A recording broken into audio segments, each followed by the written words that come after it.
Colis stratégique ennemi en approche. Mission de reconnaissance disponible. Trouvez ces enfoirés. On a perdu le point stratégique. L'ennemi contrôle le point stratégique. Bombardier en attente d'ordre. Wesh les frérots, c'est Maro et aujourd'hui on se retrouve pour une nouvelle vidéo sur Call of Duty Vanguard.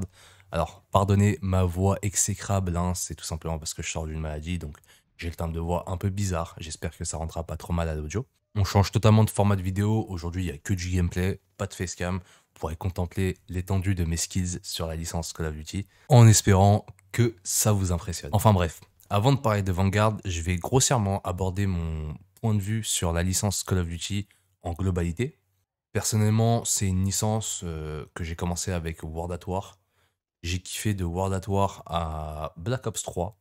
Black Ops 3 pour moi c'est l'apogée de Call of Duty, c'est vraiment le moment où il y a eu plus de skills sur le jeu, où la World League était hyper intéressante. Et puis aussi surtout c'était mes années collège si je me trompe pas, donc j'étais en 3e à ce moment-là. C'était vraiment genre le jeu dont tout le monde parlait dans la cour de récré. Donc franchement ça a été pour moi un Call of Duty qui a été très très marquant. Mon préféré de la licence si vous voulez savoir. D'ailleurs n'hésite pas à me donner ton Call of Duty préféré en commentaire. Néanmoins malheureusement après Black Ops 3 ça a été la dégringolade totale. On sentait qu'Activision était dans une démarche clairement pécuniaire, surtout avec le scandale d'Infinite Warfare hein, qui est sorti avec un bundle Code 4 qui n'était pas lui disponible tout seul à l'achat. Après j'ai détesté tous les Call of Duty qui sont sortis dans cette période là, mais ça m'a pas empêché de les acheter hein. Je vous mens pas, à chaque fois je me faisais avoir. Je testais la bêta, je le trouvais plutôt cool. Je l'achetais, je me rendais compte que le jeu était laissé à l'abandon au bout de 2-3 mois et que c'était devenu de la grosse merde. Mention spéciale à World War II qui a duré à peine 2 semaines chez moi et qui a été totalement un Call of Duty que j'ai effacé de ma mémoire tellement l'épisode était nul. Et ma grosse déception, ça a été Black Ops 4 qui aurait été excellent s'ils avaient rajouté des jetpacks et un mode histoire. Ma haine a vraiment commencé à se décupler sur Modern Warfare 2019 à cause du SBMM qui a été extrêmement renforcé. Ça commençait à devenir infernal, c'était plus jouable, tu lançais une partie, tu faisais un bon score, la partie d'après, tu tombais sur des mecs, c'était des fous malades. Personnellement, ça m'a sacrément dégoûté, mais si tu rajoutes en plus à ça des méta bizarres qui étaient sortis, comme le fusil à pompe 725 qui pouvait tuer d'ultra loin, ou toutes ces conneries-là, franchement, le jeu m'a très vite lassé. Cold War, je n'y ai tout simplement pas touché car trop de SBMM déjà présent à la bêta, donc ça m'a directement dégoûté, j'ai pas mis 1 euro dans le jeu. Malgré le fait que j'ai quand même pas mal aimé le gameplay. Mais enfin bref, cette année j'étais pas censé acheter Call of Duty Vanguard, mais au vu de la gueule de l'accès anticipé de Battlefield 2042, j'ai décidé de résilier ma précommande, du coup j'ai été remboursé, donc comme j'avais de l'argent en trop, j'ai décidé de me prendre Call of Duty Vanguard pour renouer un peu avec la licence, étant donné que la bêta m'avait plu, malgré le fait que je suis pas trop fan de la Seconde Guerre mondiale, même si c'est une époque assez bien, hein, je préfère largement les trucs futuristes. Malgré tout, ça m'empêche pas de prendre du plaisir sur le jeu, hein, c'est pas ça qui va m'empêcher de kiffer ou non un jeu, c'est juste une époque en particulier. J'avais un peu peur au début que ça fasse comme sur Code 4 et qu'il y ait un peu un manque d'accessoires, un manque d'atouts et que toutes les classes se ressemblent. Mais franchement, sur ce point-là, on a été très bien servi. Après, Sledgehammer a dû faire une concession, c'était soit le réalisme, soit le contenu. Du coup, pour ce coup-là, ils ont privilégié le contenu, ce qui est totalement ce qu'il fallait faire, hein, parce que Call of Duty, c'est pas une simulation, c'est un jeu arcade. Donc franchement, sur ce point, on est bien servi. Beaucoup d'accessoires, assez d'atouts, même si certains sont pas trop utilisés et que certains sont hyper cheatés, comme celui qui permettait de voir à travers les murs quand tu touchais une cible. Mais sinon, globalement, les atouts sont assez bien équilibrés, mis à part 2-3.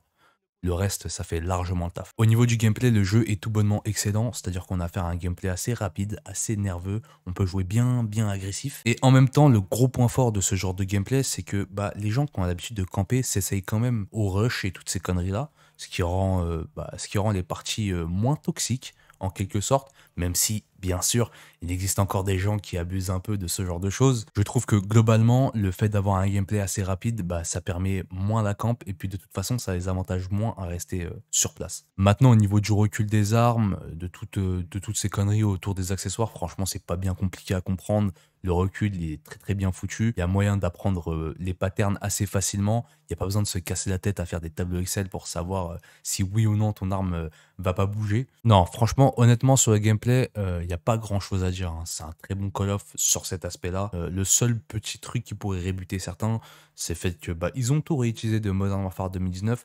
Après, moi, personnellement, je m'en fiche un peu tant que j'ai de très très bonnes sensations, ça me va. Ils ont aussi ajouté cette année la possibilité de détruire les décors environnants, ce qui est pas mal, même si c'est pas non plus un truc de fou. Ça change un peu certaines cartes, même si bah voilà quoi, on n'est pas sur un Battlefield ou sur un Rainbow Six Siege par exemple. Tu vas pouvoir détruire certaines portes en quelque sorte, c'est plutôt des palissades, certains murs, mais les murs ça reste vraiment très rare. C'est genre sur des maps comme Decoy par exemple, si je dis pas de bêtises, tu peux pratiquement tout détruire. C'est la seule map où il y a vraiment ce concept là. Sinon les autres maps, tu peux pas détruire grand chose mis à part 2-3 palissades par-ci par-là. Après ça reste une nouveauté bonne à prendre, donc personnellement ça me dérange pas. Au niveau du TTK dans le jeu, TTK pour ceux qui savent pas ce que c'est tout simplement la rapidité qu'on met à mourir. Il est plutôt très élevé, donc on meurt très rapidement. Après, est-ce une bonne chose ou pas? Personnellement, je trouve que oui, parce que ça rajoute de la rapidité au gameplay, encore une fois. Même si je trouve ça assez frustrant quand il y a des grosses séries de points, enfin je dis des grosses séries de points, en vrai de vrai, il suffit juste qu'il y ait un bombardier qui coûte quoi, cette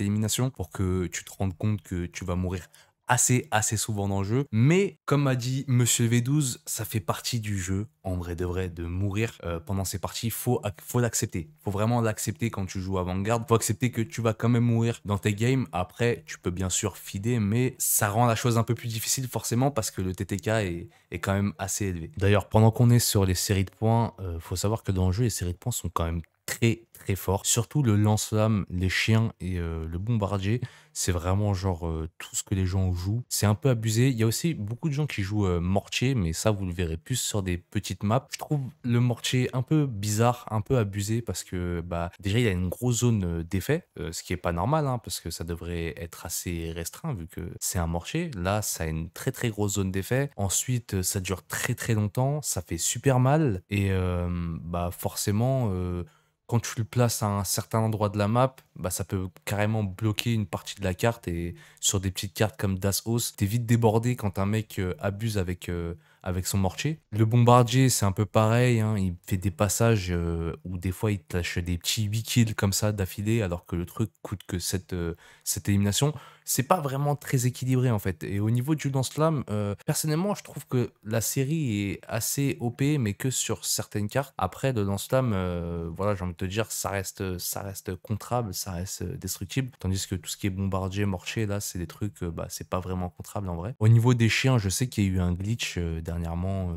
On pouvait avoir 2 fois ces chiens d'affilée avec la petite insertion tactique là qui permettait de récupérer ces séries de points même après être mort. D'ailleurs j'en profite pour dire que tous ceux qui jouent cette amélioration de combat sont des gros sous-hommes. Vraiment les frères, on n'est pas ensemble, vous avez pas chem sur ce coup là, hein. Des trucs de gros noobs comme ça, j'en vois certains des poncer à mort. Franchement je trouve que il y a un certain manque d'éthique en ce moment sur Call of Duty. Et pour revenir aux chiens, je trouve que ils ont énormément de PV, ils tankent vraiment beaucoup de dégâts et il y en a beaucoup trop aussi, donc c'est vraiment une série, c'est la série OP du moment. Après sur les petites maps ça fait très mal, mais sur les grandes maps personnellement je trouve pas ça trop dérangeant. En parlant des maps, faut savoir que cette année Call of Duty est sorti avec un roster de 16 cartes en tout, ce qui est une très bonne chose, ça fait beaucoup de contenu. Malheureusement, Activision ayant décidé de partir sur une sauce un peu Battlefield, ont décidé de rajouter le 24 contre 24, donc forcément les cartes en question ont été adaptées de la sorte à ce que ça soit jouable en 24 contre 24. Après bien sûr, il reste toujours des maps hein, qui sont plus axées sur le 6v6, 8v8, hein, parce qu'il y a certaines maps qui n'existent pas en 24 contre 24.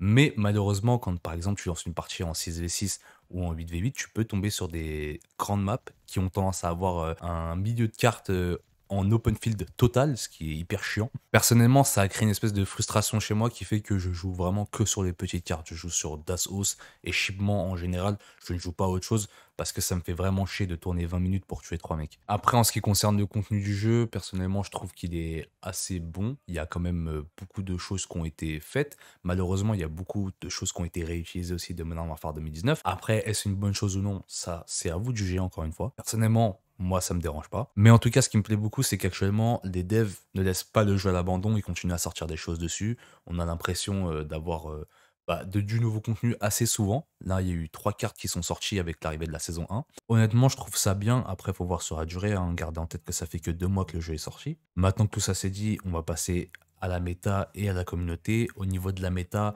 on a une méta assez agressive avec beaucoup de joueurs fusil à pompe bouclier. D'ailleurs, le bouclier dans le dos, je trouve personnellement que les gens qui le jouent mériteraient un malus de déplacement quand ils le jouent. Et le fusil à pompe, je trouve pas si cheaté qu'on dit, malgré sa très grosse portée, je vous l'accorde. C'est assez facilement contrable un fusil à pompe. Les joueurs utilisent énormément les grenades incendiaires, hein, ce qui est normal, elles sont très très fortes et puis elles permettent aussi de bloquer certaines parties de la map. Mais ce qui est cool, c'est que la méta actuelle permet quand même de jouer à peu près toutes les armes, étant donné que le seul truc qu'il faut focus quand tu joues une arme, c'est tout simplement avoir le TTK le plus élevé possible, étant donné que plus tu vas tuer rapidement, plus tu vas faire de kills, logiquement, et plus tu auras l'avantage sur l'adversaire. Et voilà, grossièrement, c'est à peu près tout.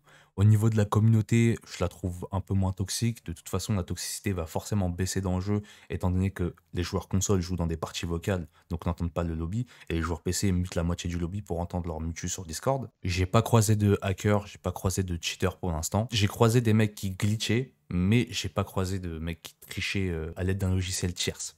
Et pour vous dire, le seul mec que j'ai trouvé en train de glitcher, il faisait un glitch qui permettait de sortir de la map, mais c'était même pas vraiment avantageux pour lui. En conclusion, je dirais que ce Call of Duty s'adresse surtout aux joueurs qui aiment la nervosité dans les FPS, qui aiment vraiment le côté brutalité. Si vous préférez les gameplays un peu plus posés à la Black Ops, franchement, ce Call of Duty, il va pas trop vous plaire, étant donné qu'il faut vraiment être ultra nerveux, ultra agressif. Pour faire preuve de pas mal de skills, hein. Faut quand même apprendre certaines patterns pour pouvoir jouer correctement. Mais grossièrement, voilà le type de joueur à qui il est destiné. Après, au niveau de mon appréciation globale, je trouve franchement que c'est un excellent Call of. Il fait pas partie des meilleurs, mais il fait partie des Call of Duty dont on se souviendra. Surtout au niveau de son gameplay multijoueur, étant donné que la campagne n'est pas si ouf et que le mode zombie n'est pas si ouf non plus, hein. Le mode zombie il va pas plaire à ceux qui sont fans de la licence Black Ops, ils vont vraiment le détester. Après voilà, personnellement quand j'achète un Call of Duty, moi c'est plus pour le multijoueur qu'autre chose, donc c'est des trucs qui me passent un peu au-dessus de la tête. Enfin bref, sachez qu'actuellement je suis en train de travailler sur une très grosse vidéo qui risquerait de plaire à pas mal d'entre vous. Je vais pas vous spoiler, mais je pense que ceux qui m'ont sur Twitter ont très bien compris ce que je comptais faire. D'ailleurs n'hésite pas à t'abonner à mon compte Twitter qui est @marotvshow tout en majuscule. N'hésite pas à liker cette vidéo et à t'abonner aussi à la chaîne YouTube. Enfin bref, c'était Maro et moi je te dis à la prochaine pour d'autres vidéos. Les massacres, un vrai massacre. Cas d'attaque prêt à passer à l'action. Ils m'ont cerné. Bombardement allié